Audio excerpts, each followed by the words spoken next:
245 music. This is a watch that I've had now for a whopping 24 hours. And as you can see, I do have a couple of other Garmin watches, so I didn't need to buy this because, in fact, this watch is a step down from this one over here. But it was something that I wanted to try out for myself because it's almost like the perfect blend between these two watches. That being said, this watch is available right now in the links down below for $350. If you don't care about the music portion of the Forerunner 245, you can get the non-music version for $300. And the only difference between what you're going to see here and that version is obviously music storage. So this one has space for music. This one also has space for music, so does this one. But the Forerunner 245 without the music doesn't have it. So, all right, that being said, let's just go ahead and talk about this watch. So first of all, in terms of design, this one is a lot more like my Vivo Active 3 Music, which is a absolutely fantastic watch. Still really like this one, and one that when I don't feel like carrying around my huge Fenix 5 Plus, I will still wear this, but I might get rid of this one now that I have the Forerunner 245 Music. So one limitation of this watch is the fact that it's touchscreen, which is going to be obviously... Okay, so it just got an update because I just charged it back up. But yeah, so this one is touchscreen and there's just a single button. So if you're if you like to do intervals, this one does have the limitation of much more difficult to do intervals on this one because you just have that single button to start and stop workouts. Over here, obviously, you have the same 5-button functions that you get over here on the Fenix 5 Plus. The problem with the Fenix 5 Plus is that for an everyday watch, it's just super heavy. So it's made out of stainless steel, and obviously they make even larger watches, the Fenix 5X Plus. But this one, you can actually store maps on it. In fact, it has maps of the entire world. Pretty much any trail that you want can be stored right here on the watch, and actually they are by default stored on the watch. And you can store a crap ton of music. Battery life is obviously much better than what you get on either of these other two watches. But this one, much more expensive. I think I paid $550 for this one, but the original price was $700. Over here, when the Vivo Active 3 Music first came out, it was $300, but it's actually down to like $240 now. And real quick, just kind of my first thoughts on the Forerunner 245 Music when it first came out and I saw the price point. I kind of felt like $350 was definitely a little bit pricey. Same thing with the Garmin Vivo Active 3 Music for $300. I felt like that was a little bit pricey. But for $350, this is a great watch. The problem with $350, that price point, is that you're running into the same price point as the Apple Watch Series 4 if you get the smaller version of the Series 4 without LTE. And so they're starting to get into a price point where this watch can't do nearly as much as what this watch can do, but they're charging the same price or really close to the same price. So they have to be careful. I think Garmin needs to be careful. Obviously, their target audience is a little bit different. Garmin is very focused on targeting the running community. Yeah, that being said, let's just gonna run into these two watches. So the reason why I like the Forerunner 245 Music is because it really is kind of like the perfect blend of these two other watches that I used to have. Well, I still have, obviously. This one's very lightweight, very nice to carry around. This one's heavy, but it does a whole lot more. This one is lightweight, but I do like that it's not touchscreen. So originally when I got the Vivo Active 3 Music, I really liked that it was touchscreen, but after using a watch that doesn't have touchscreen for running, I definitely prefer running with my Fenix 5 Plus. And now that I have this one, I think this one's going to be my preference for my typical daily run. And the reason for that is because it's just a whole lot easier to do start and stop when you have physical buttons. Obviously, the touchscreen, this one you start and stop with just that button, but you can't do intervals because of that. You can do them, but you have to do them in advance. And you have to pre-plan them out, which is kind of a pain in the butt. So let's go ahead and talk about some of the sensors. Obviously, it's got Bluetooth, so it's going to connect up to your phone. We have Wi-Fi, so you can download music onto it. ANT Plus, so that's going to be for if you have a chest strap that you want to connect up to it. First Beat, that's really just their heart rate sensor, which is fantastic. I've not had any concerns about the heart rate sensors on any of these three watches. Same thing with the GPS, has been dead on accurate with all all three. Here it says watch mode 7 days, so that's obviously if you're not really using the GPS or music, and you're just simply using it as a watch. Up to 6 hours with GPS and music mode, so that's definitely a limitation, which if we look over here on the Garmin VivoActive 3 Music, what do they say here? So this one's 5 hours, 7 days. So actually, let's just kind of compare these up. And over here on the Fenix 5 Plus, bam, 19 hours on GPS mode. Now that doesn't say plus music. I think with music it's more like 12 hours. So you're definitely limiting your battery life when you have music playing. But all three of these, of course, are capable of music, and that's why I got them, because I just, I like listening to music while I'm running a lot of times. And now that it has Spotify available, I can actually listen to some podcasts while I'm running, which is even better for me. So 500 songs here is what they say. Down here, they also say 500 songs. And then over here, on this one, it doesn't say, but you can definitely put more than 500. Well, it does say music 500 songs, but I've put way more than 500 on my Fenix 5 Plus. So I'm not really sure what the maximum, if it really is only 500 here. But yeah, well, I guess we'll have to test that out as we get into it. So we have running dynamics. We'll run through some of those. Training status, that's going to tell you where you're at in your training status. Of course, we have some courses. You can download courses on here. We have some assistance. So that's actually something that's actually brand new to these when you get the software update. So now that assistance is also available on my other two watches as well. So that's going to be like if something happens, like maybe you trip and fall, maybe get a mountain lion come after you, because that did happen to a runner in Colorado. And basically you just hold down this top button for 3 seconds and it will call, if you have your phone near you connected, it will call your contact for, you have an emergency contact that it sets up, and it'll call them, let them know where you are.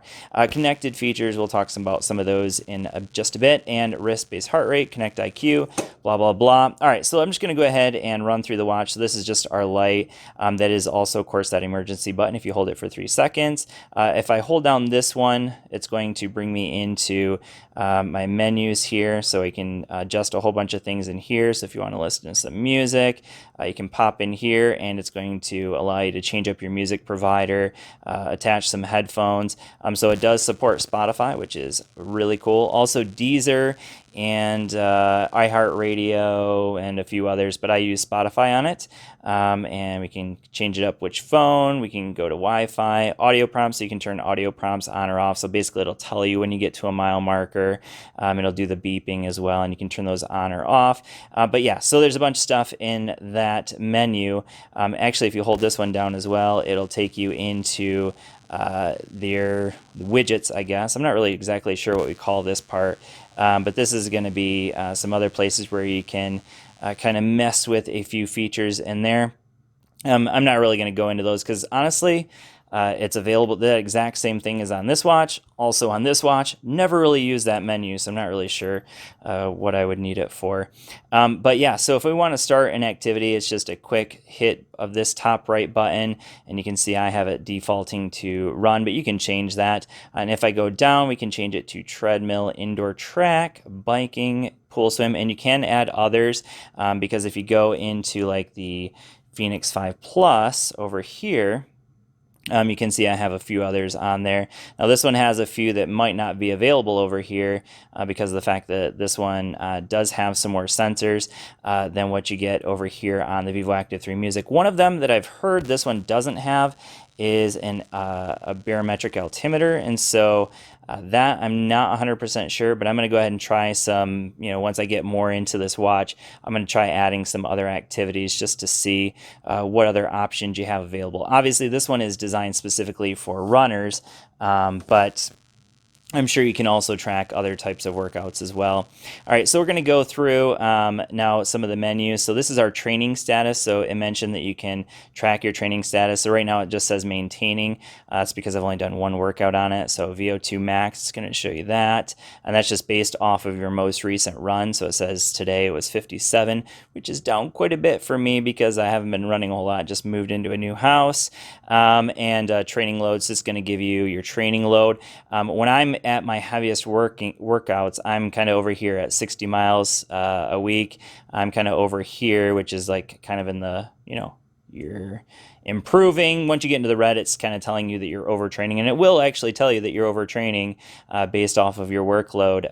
When you get into that, it's going to give you some recovery information, and then also race predictor. That's based off of your VO2 max. And yes, right now, just about a month and a half ago, that was saying 240 for a marathon. So I've definitely slowed after taking some time off. So don't recommend that. All right, so this is our health stats. We can go in here and it'll give us some health information. One that I thought was interesting that I've never seen before on any of my other watches, this is your stress level. That's just going to be based off of your heart rate. This is measuring your battery, which is kind of interesting. So it's called the battery level. So just as you work out, it's saying I'm at 58 right now. Pretty interesting. I'm not really exactly sure what that's going at, but there's our heart rate. But I'm gonna get out of that. So that's kind of cool. This is just going over your day. So it's just after midnight. So right now, it's not going to show any information for today, except I took 81 steps apparently today.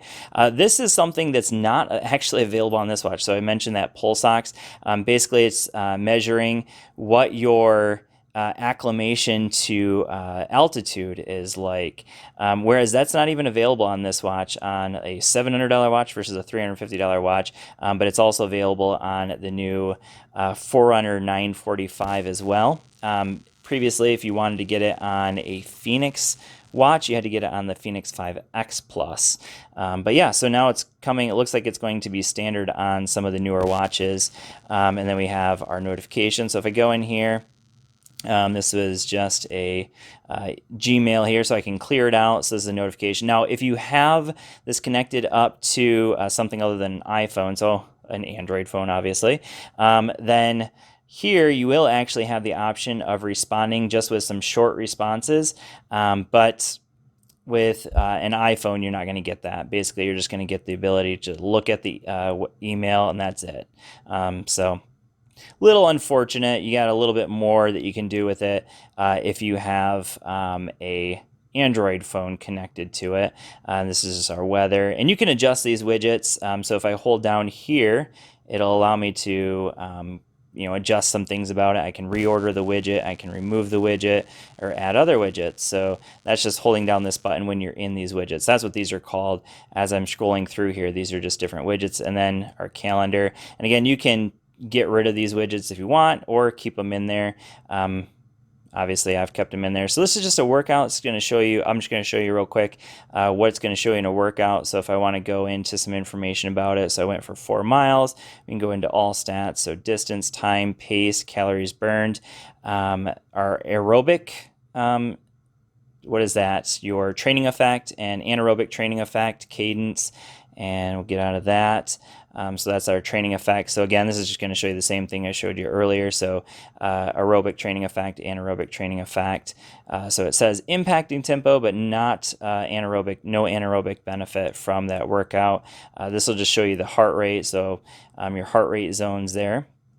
By the way, this is the back button, this is the up and down button, and this is the light.